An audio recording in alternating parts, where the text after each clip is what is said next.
So thank you guys for tuning in live for those of you who are live. And I have here Rima, who is my first Jivamukti yoga teacher who I met back in 2005 or something like this. She's a beautiful yoga teacher. She's an advanced Jivamukti yoga teacher, and she's trained many teachers and mentored many teachers as well.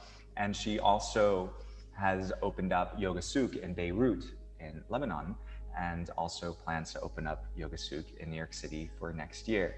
I find Rima to be a very powerful storyteller, and that was something that I always resonated with her whenever she would talk about life and just the lessons and insights that come with struggle. And so today we thought we would gather and talk about yoga, war, or another way to look at that is conflict, and then finding the power to overcome that, to live more compassionately, and what it means to take the yoga principles, especially from things like the Bhagavad Gita, into practical modern life, especially now because everything is just so wild, right? So maybe Rima, you can talk a little bit about your yoga journey very briefly, and then we can start digging right into the meat of it. Yes, absolutely. Thank you for having me. I'm really excited to see you on the screen. I think we met maybe in 2006 because I actually started teaching in February 2006 in New York City. So I've been teaching for, 14 and a half years. I've been teaching at the Jivamukti Yoga School in New York, which actually closed its doors on December 22nd. I taught the last class, and they were with Monica, who you know very well, and there were over 176 people in one room sweating. And I don't even really know when this is going to happen again with the pandemic. Yeah, so I'm Lebanese originally. I grew up in Beirut. I lived in Paris for a few years for college, and then I came to New York City. I'm opening my own space in New York City. Was supposed to open this fall, but obviously with COVID-19, we're delaying everything. I've been teaching on Zoom nonstop, like it's my job. And here we are on Zoom.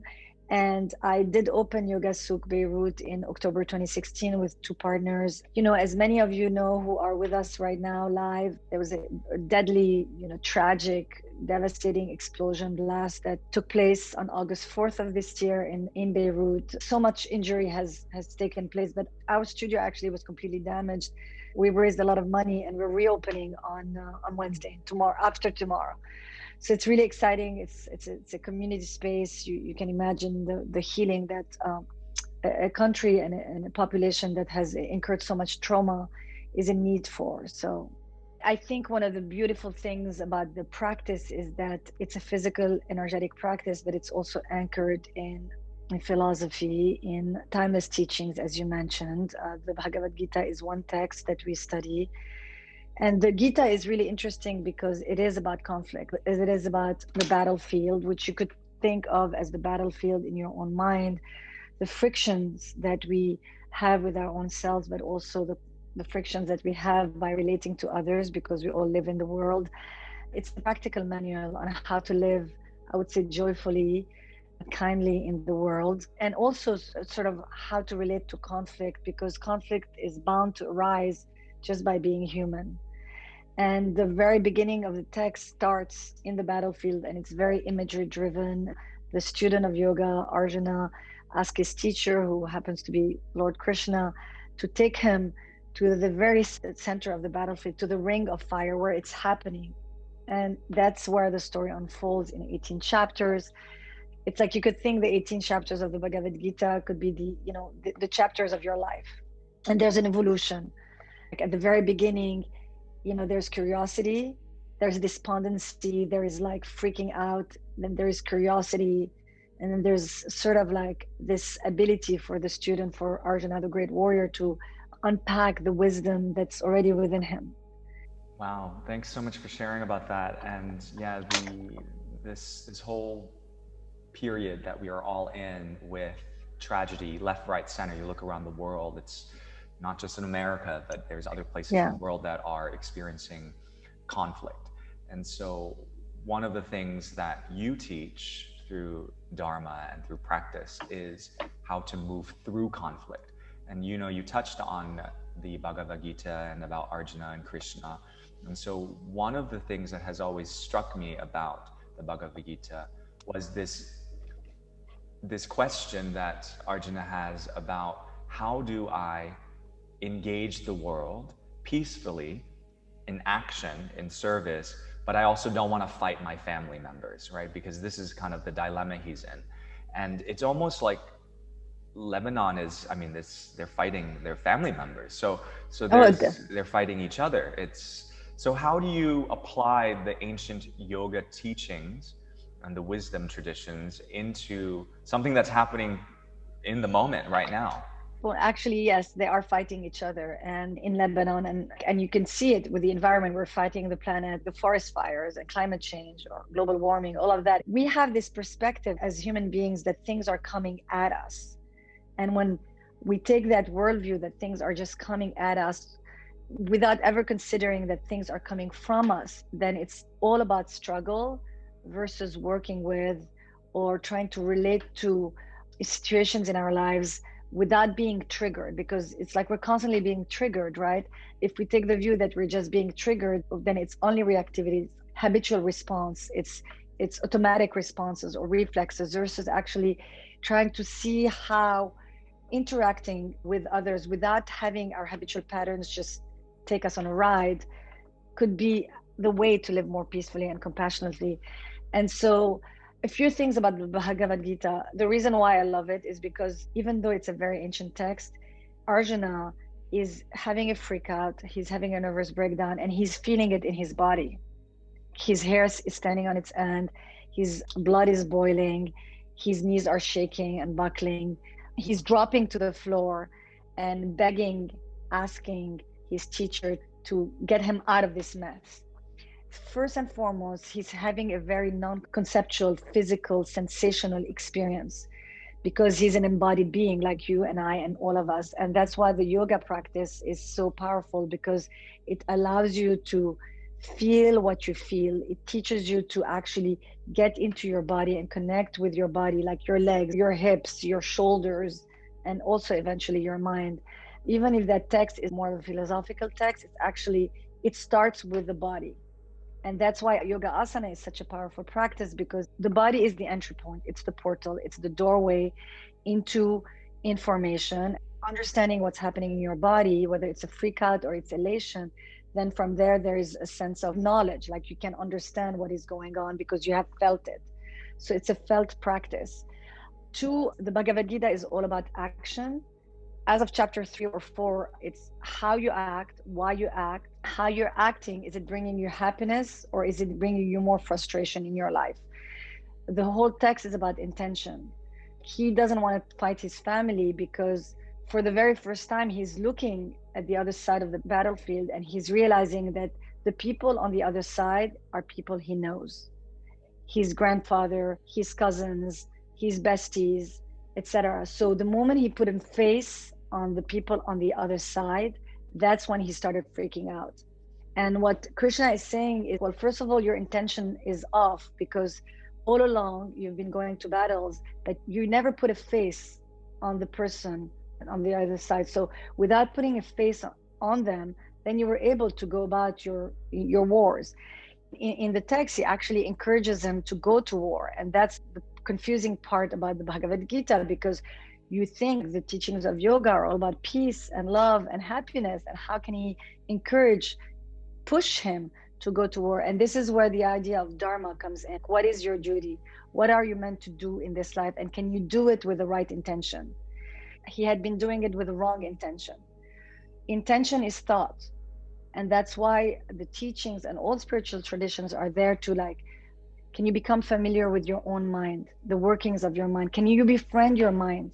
Every single thought that comes through your mind, can you not make it a big deal, but at the same time honor it and respect it, which is the balance and the paradox. There are real things, real feelings. Can you actually honor them without making them a big deal? And to pick the battle Yes. wisely and consciously versus from a place of unconsciousness, and it's just a habitual pattern.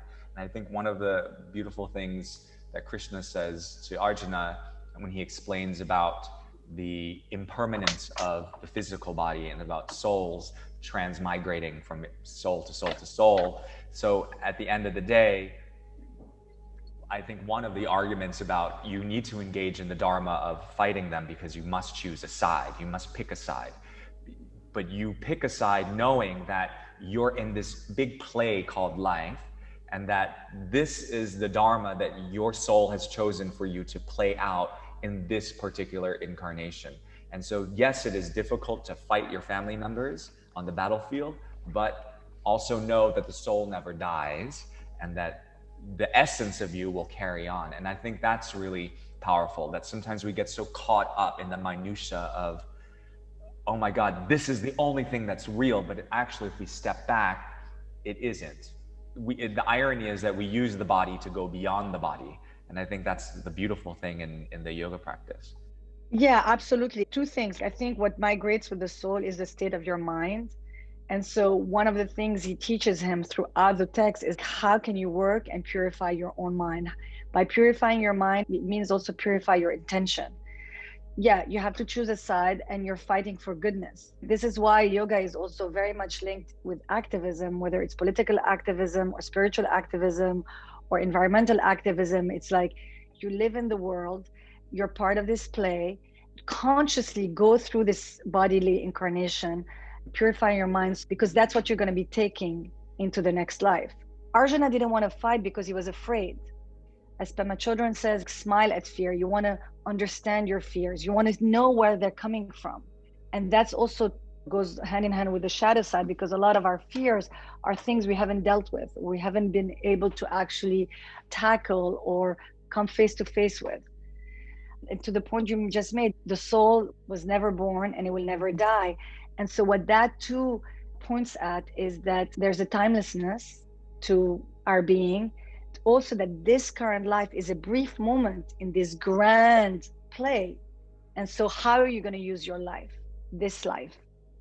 So do you want to talk a little bit about the evolution of that journey of the soul? Because in the Bhagavad Gita, they talk about the gunas as steps to evolve each human being. Yeah. And so the gunas, you can think of them as qualities of nature. We all have a mixture of the three gunas, and they are, I'm going to start with tamas. Tamas is dullness, it's lethargy, it's heaviness, it's darkness. And tamas is what allows us to go to bed at night. If you had zero tamas, it would be very hard to fall asleep. It's like pulling you down a little bit. And then there's rajas, which is passion, action, you could say enthusiasm. But also there's each one of these gunas has a shadow side, actually. Being rajasic is also, you want to be recognized for everything that you're doing. You're not doing it with a completely selfless intention.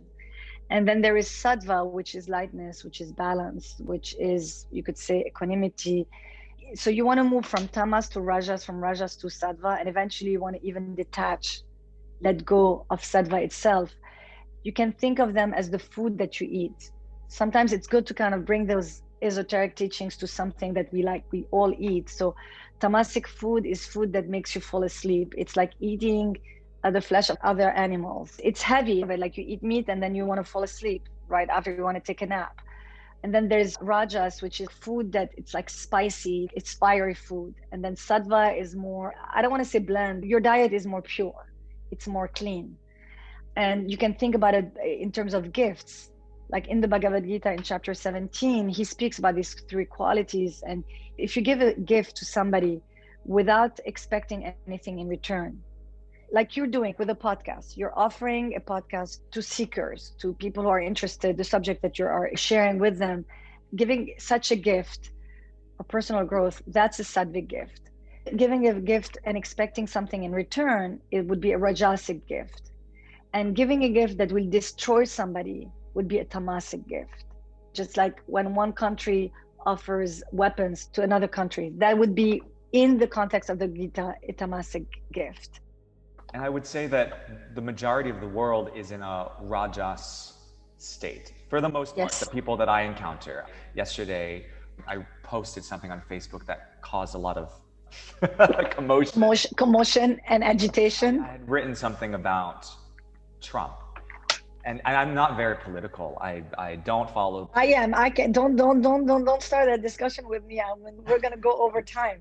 Right, right. But it wasn't really about politics. It was more about empathy and compassion as a human being. And I noticed in the spiritual community, a lot of people were wishing that Trump would die because he had caught COVID, because he had not taken responsibility, accountability, and all of these things, right?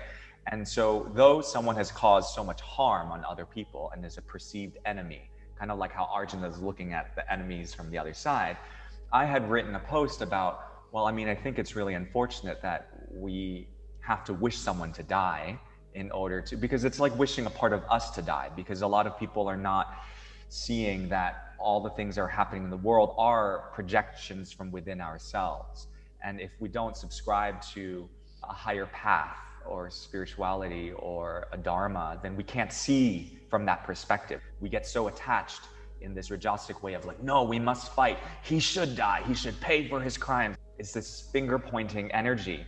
And I honor and I respect that point of view. But at the same time, well, what about empathy and compassion that you're practicing, right? All these things that you're supposed to be engaging with. And so there was this dilemma that I think also Arjuna has in the Bhagavad Gita. A thought like wishing ill to another is, in fact, in the Bhagavad Gita, Krishna says, the one who doesn't wish ill to others lives in me. So wishing ill to others or wishing for someone to die, even someone you perceive as despicable, is actually you're also harming yourself because you're harboring that kind of thought. So you have to observe where that thought is coming from. Spiritual bypassing is saying, which is a topic I'm really interested about, is that, okay, I'm just going to push that thought that I'm having into a bottom drawer. I'm just going to pretend it's not happening, and I'm just going to be like all lovey-dovey on the outer appearance. But that too is not yoga. Yoga is actually looking at your shadow, looking at your shit, really trying to understand where that thought is coming from. I've had actually, because I live in America and I'm very engaged politically, a lot of people, the day Trump contracted COVID, a lot of people texted me and was like, karma's a bitch, hashtag karma. That's not what karma is. Karma is actually neutral. Karma is mysterious. Karma is complex. Karma is not A leads to B. There's subjective karma. There's environmental karma. Karma is really how you relate to any situation based on the thoughts and actions that you've incurred in the past. And it's those thoughts and actions and words have caused you to be here today and perceive the world as it is. And so karma is working with your own mind. And if you just thought about karma in that way, then every person who actually caught COVID, it's their karma. But it's not like that. The 200,000 people who died in the United States, karma has two effects, the experience and also the habits. So if you're able to relate to a situation with kindness and with openness, then the result of that is that you will experience kindness and openness in your own life. You will feel loved, or you will be the recipient of an act of kindness. And because of that experience, you will be more inclined to be kind and loving and open in the future. And so you do it once, you do it twice, and then the habit changes. So it's both the habit and the experience. And that is really karma. Thank you for clarifying that. I love that description of it. So what is then the purpose of all of this conflict that's happening out in the world? What is the role of conflict, war, the politics that's happening in the States, the wars and the civil wars happening around the world? What is the purpose of that? And how do we then overcome this outward external conflict? Because we know it's a reflection of us, but how do we overcome it and not get stuck in the drama and then the trauma of it? It's our reality. So on one hand, you want to keep a portion of your own consciousness in the matrix of reality. Realize that the wars and the conflicts happening on the outside are also reflections or projections of the conflicts that are happening on the inside. So it's just a mirror for what's going on in our own minds. Like if you're experiencing something out there, it's because it's already in there. You will not be able to even experience something on the outside if it was not already on the inside. And it's just to consider that there is a relationship between the world that we see and what's going on in there. You can call it shunyata or emptiness. emptiness and shunyata is not just a nihilistic point of view of the worldview, but it's this idea that there's an interconnectedness and interbeingness between mind and world.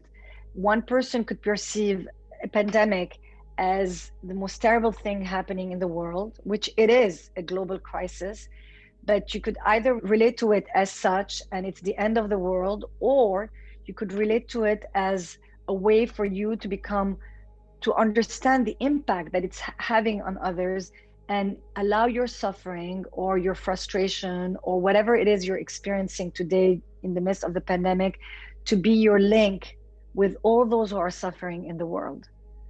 And so that actually opens you up. Something as uncomfortable as a pandemic is actually your link to the suffering of others. Oh, others are actually all over the world are probably experiencing loss, panic, fear, anxiety, wondering how to relate with the unknown and uncertainty. And we are in the same boat. That's how you could explain what is going on out there and what's going on in there, or how that there's a connection between the two. Does that make sense? Yeah, no, that's great. Yeah. And I guess that ties into what Krishna offers as the three ways that the soul can evolve, or the three practices that he tells Arjuna, which is renunciation, selfless service, and then meditation. So these are practical things that people nowadays who are experiencing anxiety, panic, fear, all of the shadows, what they can do during these times to overcome. Okay, so renunciation, because it's a very loaded word. There's many ways of looking at renunciation. The first thing that comes to mind for all Western people is the vision of an ascetic in Hindu with a loincloth and a begging bowl and a renounced life as we know it. This is hardcore, and this is not the world we live in. I like to think of renunciation, and it's not like my invention. Renunciation as renouncing your habitual patterns. You're committed to use your life, your precious human life, which in this body is short compared to the timelessness of the life of the soul, to work on yourself, or to understand your shadows, or to know how your propensities or your tendencies are being triggered and are causing sometimes more aggression in the world rather than harmony in the world. You're renouncing the habitual way of looking at the world and at yourself. That's one way we can look at renunciation. And that in and of itself is a huge practice that we can all do. You don't need to live in a cave in the Himalayas to actually practice renunciation, but rather every single day. What are the habits that I want to let go of? If we ran away and lived in a cave, life would just be much easier. Yes, exactly. There's a story of this man who decided to live for 8 years or 10 years in a cave. He's a New Yorker, and all he could think about while he was in the cave is the pizza on the corner of the street that he was living in New York City. Wherever you go, your mind goes with you.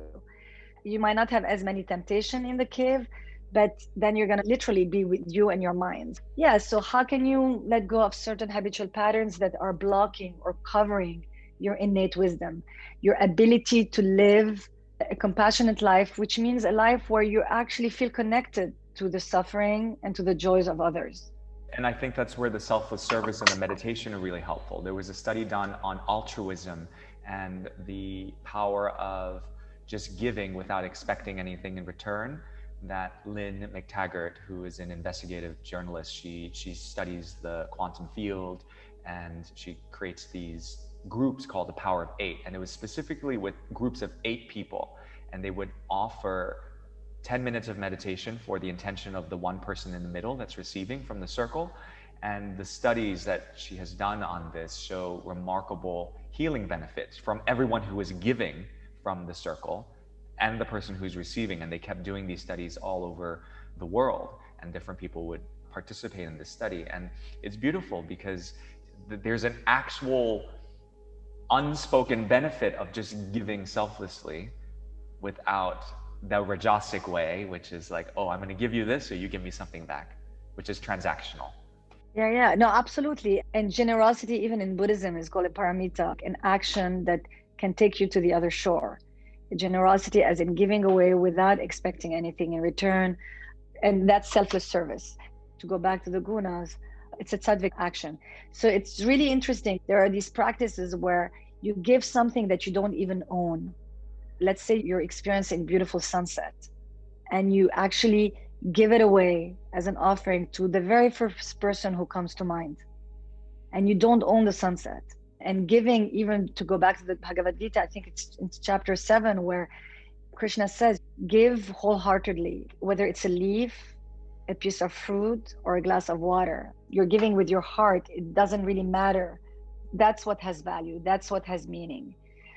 And then the last point was meditation, which is, yeah, meditation is uncomfortable. Like sitting with yourself and uncovering your loyalty to yourself, in the sense that your capacity to stay with whatever is happening without holding on, because we live our lives grasping, holding on to the shore rather than allowing ourselves to actually be in the middle of the river. And so right now in the world, wherever we are, we're in the middle of the river, and it seems like there's nothing we can hold on to. Even when is it going to end? We don't even have a definite answer to that. We really want answers. Please tell me I'll be able to go back to my normal life in 3 weeks. No one knows. Yeah, for sure. It's a big unknown, and it goes to the whole notion of the fear of death and the fear of unknown, which is the ultimate fear that all fears can be tracked down to, right, in the Yoga Sutras. But yeah, we can talk on and on and on about this. Yeah.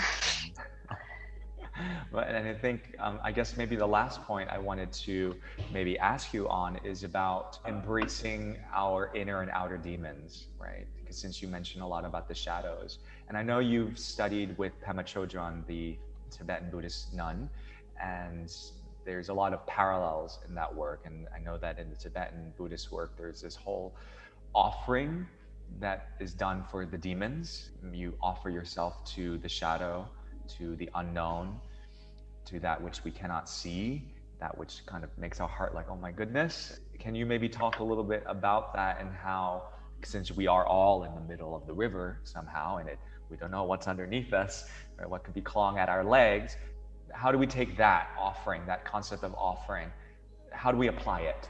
We all have different images that we associate with demons, but it's something that is wrathful, that is scary, that we don't want to touch, we don't want to stay with, we don't want to even feel. There's like this cliche phrase, every day do something that scares you. Okay, so that there's that. But really, the things that are scaring us are really deep: fear of death, fear of not belonging, it's fear of abandonment, it's fear of not being loved, all of these kinds of fears. And I want to go back to the very beginning of this conversation, which was this dialogue, which was about the body. When we are triggered by something, fear has a grip on us. Feel like, oh my God, I'm not going to be accepted right now. You walk into a party and you don't know anybody and you feel you're being judged. That moment, whatever that arises, the practice is to stay with the sensation. Feel what you feel the heat, feel the cold, feel the hair standing on its end, feel your knees buckling, feel what's going on in your neck, whatever it is. This feeling of contraction that happens when we are triggered, or when there's a demon, that something we haven't tried to befriend takes a hold on us. I think the moment the sensation takes place and you are in a safe place, you're not out there in the woods being attacked by a tiger. Okay, that's the difference. You're having that sensation and you're in a safe space, then letting yourself have the experience is very therapeutic or very healing, because you realize that you are a living entity that has feelings, that is able to experience something as traumatic as fear in a moment that it's taking a grip on you. But because you're safe, you will feel that it's going to go. It's just a sensation. I mean, look, it's easy for me to sit here and speak about trauma when even though I experienced war, I don't have a traumatic experience like many other people have had. But I do feel that experiencing something in the body when in a safe environment is the road to healing. And the demons are felt in our body first and foremost. And the body has memory, as we know. So allowing the body to actually relive something in a safe environment can be very therapeutic.